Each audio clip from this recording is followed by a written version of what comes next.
Estamos una vez más en el podcast de Ana Celina. Y hoy tenemos de invitado al cirujano urólogo Jesús Álvarez. Bienvenido, Jesús. Muchas gracias, Celina. Estoy muy contento por la invitación. Pues les agradezco a ti y a tu equipo pues, su amable invitación. Ay, muchas gracias. A ver, Jesús, platícanos, ¿qué hace un urólogo? Porque escuchamos nada más del urólogo, pero creo que no es un médico que frecuentemente visitamos. Sí, mira, efectivamente hay muchas dudas, hay muchos tabús en cuanto al urólogo. Infinidad de chistes Sí. que yo creo que todos hemos escuchado. Muchos tenemos la tendencia a pensar que el urólogo únicamente trata a hombres, que nos abocamos únicamente a los genitales externos del masculino. Sin embargo, el urólogo a grandes rasgos trata todas las enfermedades del sistema génito-urinario, tanto en hombres como en mujeres, que se operan, ¿sí? O sea, nosotros vemos toda la parte quirúrgica, todos aquellos padecimientos que se pueden resolver a base de cirugía. La mayor parte de estos, hay algunos que también son únicamente con tratamiento médico, pero a grandes rasgos es esto. O sea, todos tenemos un sistema urinario, por dentro todos somos exactamente iguales. Y pues tratamos tanto a hombres como mujeres. A grandes rasgos esta situación, muchas veces nos confunden ahí con el nefrólogo. O sea, no es infrecuente que recibamos nosotros pacientes de parte del nefrólogo que llegan ahí con ellos pensando que el nefrólogo les va a resolver, por ejemplo, una piedra en el riñón, un tumor en el riñón. Entonces se confunde esta situación. El nefrólogo ve básicamente las enfermedades del sistema renal que no se operan, ¿sí? Cuando necesitan cirugía, nos lo envían con nosotros. Ok, qué interesante. Entonces, todo lo que tenga, como quien dice, una solución y que esa solución sea una cirugía, va con el urólogo.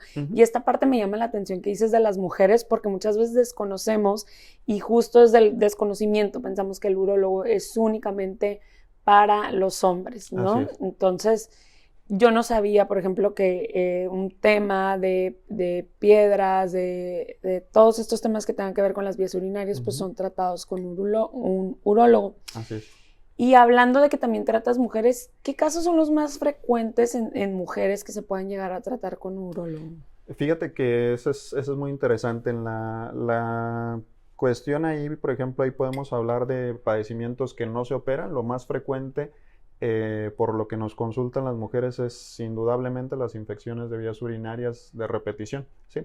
Hay infecciones frecuentes, por ejemplo, en la edad fértil de la mujer, las cuales son tratadas de manera inicial por su médico de cabecera. Una vez que ya, por ejemplo, les dieron tratamientos, con nosotros llegan pacientes ya multitratadas con diversos esquemas antibióticos y que están recurriendo muy frecuentemente con estas infecciones, nos las envían a nosotros, ¿sí? Entonces es lo más frecuente de padecimientos que no se operan. En cuanto a padecimientos que se operan, que ya básicamente es lo que más nos gusta a nosotros como tal, la incontinencia urinaria generalmente de esfuerzo, cuando ya es una paciente que ha tenido múltiples partos, generalmente un factor de riesgo es el parto vía vaginal, ¿sí? Sobre todo cuando son bebés macrosómicos, arriba de 3 kilos, 3 kilos y medio. Es frecuente que esto se llegue a asociar ahí con la incontinencia urinaria de esfuerzo. Generalmente son las pacientes que estamos viendo y pues indudablemente esto viene también por épocas. En verano es muy frecuente también que la mujer nos visite por cólicos asociados con piedras en la vía urinaria. Eso son lo más frecuente. Esto es en la edad, en la mujer joven, ¿sí? En la edad adulta, ya hablamos después de los 60 años, pues ya empezamos a ver tumores de la vía urinaria, tumores renales. En la paciente fumadora, empezamos a ver también tumores en vejiga, que generalmente son lo que más vemos a esa edad.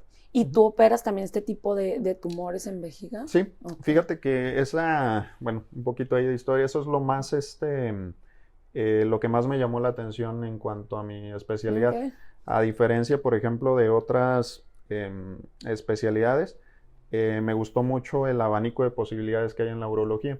En la urología no solamente tenemos la posibilidad de cirugía abierta, hacemos también cirugía endoscópica, que es a través de los orificios naturales, en este caso pues la uretra, entramos hacia los riñones, hacemos también cirugía laparoscópica, que como lo sabes, son pequeñas incisiones ahí en el abdomen y por ahí podemos resolver muchos de los padecimientos urológicos. Y también en cuanto a los avances tecnológicos, pues la urología ha sido una de las puntas de lanza en la cirugía asistida por robot. Entonces, es un montón de posibilidades las que tenemos por medio de la cirugía, y esa parte de la urología fue la que me llamó la atención desde que inicié a estudiar medicina. ¿Sí? Oye, y ahorita me comentabas algo que me llama mucho la atención, el tema de las mujeres y la fertilidad. ¿Cómo se relaciona el tema de las vías urinarias? Porque me ha tocado escuchar también que es un poco riesgoso, que tiene algo de riesgo que una mujer embarazada tenga una infección urinaria.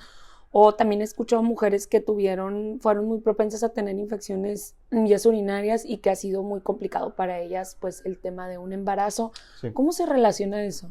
Fíjate que a nosotros nos llega, más que nada tenemos consulta en pareja cuando tienen problemas para la fertilidad. Indudablemente la primera causa de infertilidad cuando nos visita la pareja, primero se tiene que descartar el problema o que la imposibilidad ahí para generar el embarazo sea en la mujer, por probabilidades, pues, ¿sí? Una vez que se descarta esta posibilidad, ya entramos nosotros, nos envían ya la pareja y nos dicen, oye, ¿sabes qué? Mi esposa ya estuvo en revisión con el ginecólogo, se descartó esta posibilidad, mi esposa está en condiciones para tener un embarazo, entonces ahora nos envían para que me estudies a mí. Yo estudio el varón. Y en este sentido, la primera causa corregible de infertilidad en el varón es el varicocele, ¿sí? El varicocele es una dilatación. ¿Qué es eso? El varicocele es una dilatación de las venas que drenan la sangre desde los testículos, ¿sí? Imaginemos, no sé, todos tenemos un pariente que tenga varices en las piernas, ¿sí? Imaginemos que eso lo traspolamos al testículo. Esta dilatación se da porque no está habiendo un adecuado retorno desde las venas o de la sangre desde el testículo hacia el corazón, ¿sí? Entonces, esa dilatación de las venas hace que la sangre permanezca más tiempo en los testículos. Estos se dilaten y aumente la temperatura a nivel local de los testículos. Normalmente los testículos se mantienen 1 o 2 grados abajo de nuestra temperatura corporal central. Entonces, este aumento de la temperatura nos afecta a nivel de los espermatozoides, afecta su genética, disminuye la cantidad del esperma, disminuye su movilidad y también hace que aumenten las formas anormales, ¿sí? Podemos tener diferentes tipos de espermas no viables con 2 cabezas, 2 colas, entonces hacen que no sean viables para generar una fecundación adecuada, ¿sí? Esa es en la parte ahí de la fertilidad. Y en cuanto a las infecciones de vías urinarias, pasa algo, una excepción a la regla, por así decirlo. Nosotros detectamos en ocasiones pacientes que nos los envían con exámenes de orina y cultivos de orina que permanentemente les están saliendo positivos. Siempre están desarrollando bacterias en los exámenes de orina. Sin embargo, la paciente o el paciente no genera síntomas. O sea, tienes el crecimiento bacteriano, pero no estás teniendo síntomas. Eso se llama bacteriuria asintomática. Eso normalmente no hay que tratarlo porque sin síntomas y nosotros damos antibiótico, lo único que estamos generando es resistencias en las bacterias y que al final de cuentas cuando tú necesitas un antibiótico ya no te va a por cualquier otra causa, exacto, ya no vas a tener un antibiótico con el cual atacarlo porque ya le diste de todo. Entonces, hay ciertas excepciones en las cuales sí está indicado dar tratamiento aunque no tenga síntomas y el embarazo es uno de ellos, porque esta bacteriuria asintomática durante el embarazo sí se relaciona con una amenaza de parto pretérmino. Una infección urinaria, aunque no te esté generando síntomas, sí puede estar relacionada en el embarazo con que tengas amenazas de aborto. Entonces, esas situaciones también las llegamos a ver, no es infrecuente. Ay, qué fuerte, porque y a veces nos vamos directamente con la ginecóloga, ¿no? O sea, sí, de hecho ella es la primera que ve esta situación. Sin embargo, si ya tienen un caso complicado Muy ahí especial. por alguna resistencia bacteriana, porque durante el embarazo también estamos limitados a ciertos antibióticos, nos los envían. Mm. También es frecuente en la cuestión, por ejemplo, hormonal, durante el embarazo, la mujer es un cóctel de hormonas y tenemos una gran proporción de Lo hormonas. confirmo. Tenemos una gran proporción de progesterona. Entonces la progesterona a partir del segundo trimestre del embarazo hace que se dilate la vía urinaria, los trosureteros, el riñón también se puede llegar a ver dilatado sin que necesariamente haya una obstrucción. Y eso es por el efecto relajante que genera la progesterona. Entonces en ocasiones también nos envían esa situación cuando se ve demasiado dilatado y a lo mejor pueden llegar a estar asociados con incluso generar piedritas durante el embarazo, que no es infrecuente. ¿Sí? ¿Cómo se tratan esas piedras en el embarazo? Fíjate que ahí tratamos de ser lo menos invasivo, Ok. porque tenemos o estamos limitados muchas veces a únicamente un ultrasonido, que es un estudio donde no utilizamos radiación. ¿Sí? Durante el embarazo es preferible no utilizar radiografías simples, no utilizar tomografías. Entonces, en base a la sospecha clínica y los datos ahí que nos aporta el ultrasonido, que generalmente es una dilatación renal, normalmente utilizamos o colocamos únicamente un catéter. Un catéter que se llama doble J, va desde el riñón hasta la vejiga. Okay. Por afuera no lo vemos, únicamente se encarga de drenar la orina desde el riñón hasta la vejiga para que no genere una obstrucción y durante el embarazo se pueda llevar a cabo sin problemas, disminuir el riesgo de infecciones y una vez que se resuelva el embarazo ya poder retirar esa obstrucción, esa piedrita. ¿Sí? ¿Qué nos puede generar, sobre todo a las mujeres, este tipo de infecciones en las vías urinarias o las piedras? ¿Cuáles pueden ser esos detonantes que nos causen? Que en la mujer es clásico, o sea, muchas de las veces, a mí me gusta mucho la historia, entre ellas la historia romana, y por eso lo asocio con esta situación. Hay muchos dicen que todos los caminos te llevan a Roma y siempre llegas preguntando, ¿no? Y lo más importante es, desde que entra el paciente, ver su hábito, ver cómo llega, pero siempre hay que tratar de escuchar al paciente porque el paciente está intentando siempre decirte qué es lo que tiene, a lo mejor su forma de caminar, su forma de hablar. Entonces, esta situación es bien frecuente en la mujer ejecutiva, en la mujer que está sometida a un gran estrés, está todo el día en la oficina, está trabajando y por no levantarse al baño, por no ir al baño, deja pasar 2, 3 horas. O sea, básicamente por aguantarte las ganas de ir al baño. Es bien frecuente. Y esto va conllevando que poco a poco la vejiga, de ser una cavidad que su capacidad normal es alrededor de unos 350 mililitros más o menos, empieces a acomodarte o empieces a hacer que tu vejiga vaya aumentando su capacidad, cuando de repente ya podemos llegar a ver pacientes con una capacidad de a lo mejor hasta 1 litro. En este momento, la vejiga es un músculo. ¿Sí? Imaginemos que ese músculo lo va sometiendo a una capacidad cada vez mayor. Pues, ¿qué va a suceder? Que las fibras del músculo se van cada vez separando más uno entre otro. ¿Sí? Entonces ese músculo que inicialmente era gordito, cuando le aumentas mucho la presión, se va haciendo delgado. Exacto. Entonces, a pesar de que ya cuando tú las detectas a este tipo de pacientes y que les dices, oye, ¿sabes qué? No te puedes estar aguantando porque le estás haciendo daño a tu vejiga. En ocasiones ya es demasiado tarde porque el músculo está demasiado separado, muy delgado y ya no tiene la capacidad de contraerse. Y son pacientes que lamentablemente disminuyen su calidad de vida porque en ocasiones únicamente se pueden estar cateterizando, que es estarse poniendo una sondita a través de la uretra unas 3 o 4 veces al día para poder lograr sacar su orina. De otra manera... O sea, ya no pueden ir al baño entonces. Exacto, pueden ir al baño, pero quedamos con un residuo miccional cada vez que tú vas a orinar. Normalmente es normal que podamos dejar hasta un 15-20% de orina residual cada vez que nosotros vamos a orinar. Eso es normal. Pero cuando sobrepasamos ese límite, ¿qué es lo que sucede? La vejiga ya no se vacía de manera completa, ya queda un remanente. Entonces, ¿cómo lo empezamos a detectar? Que tú a las 2 horas, 1 hora después de haber orinado ya estás con la sensación de que tienes ganas de orinar. ¿Por qué? Porque con poca orina que te llega nuevamente a la vejiga te detecta que ya tienes ganas de ir a orinar de nuevo porque no se está vaciando adecuadamente. Entonces imaginemos que tú tienes una mezcla de agua con cal. No sé si te tocó hacer ese experimento. ¿Sí? es exactamente lo mismo. Aquí la orina se almacena y se queda dentro de tu vejiga, entonces todo el sedimento se empieza a acomodar en el fondo de la vejiga porque no está saliendo, y eso es un caldo de cultivo para las bacterias, ¿sí? Entonces es lo ideal para las bacterias, para que te genere las infecciones. Eso es lo más frecuente. También anatómicamente la mujer tiene una uretra más pequeñita, ¿sí? Alrededor de unos 2 centímetros. Entonces esto hace más fácil que por la continuidad con el ano, con la región anal, pues también hace más sencillo que por la forma en la cual realizamos un aseo al momento que vamos a hacer popó. Si lo hacemos de atrás hacia adelante, pues podemos llevar bacterias hacia la uretra y generar una infección. Por eso es tan importante que educar a las niñas desde una edad temprana en esta asociación, para que disminuyamos la probabilidad de infecciones.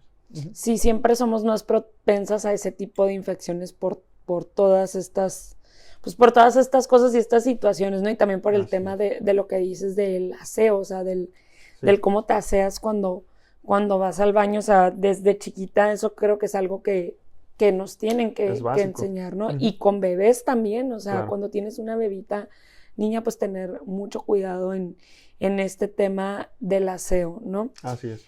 ¿Qué es algo muy complicado que hayas visto en tu especialidad? O sea, un caso.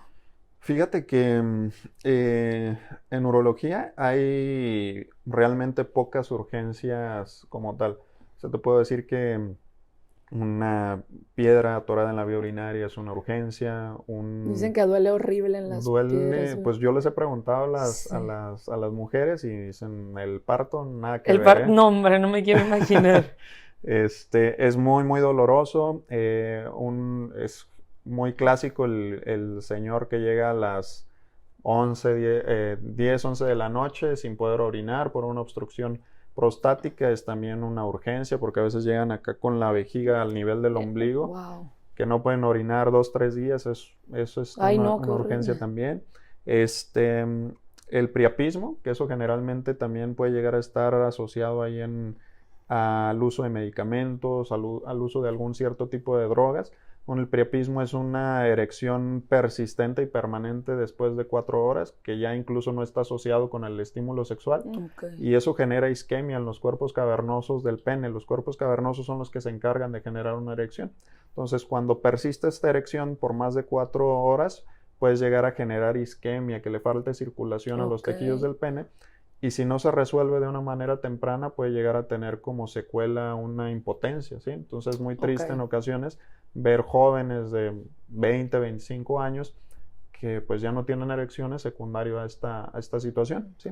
Hay enfermedades asociadas de la sangre como es un cierto tipo de anemia de células falciformes, que es lo más frecuente, el uso de cocaína, el uso de cristal, de algunos medicamentos en general. Así es. Entonces, y pues lo más fuerte y lo más frecuente, sobre todo en época de verano, no falta lamentablemente el paciente diabético que no se cuida, y generalmente está asociado mucho con problemas de una infección urinaria a nivel renal, que se complica y se forma un absceso o una colección de pus.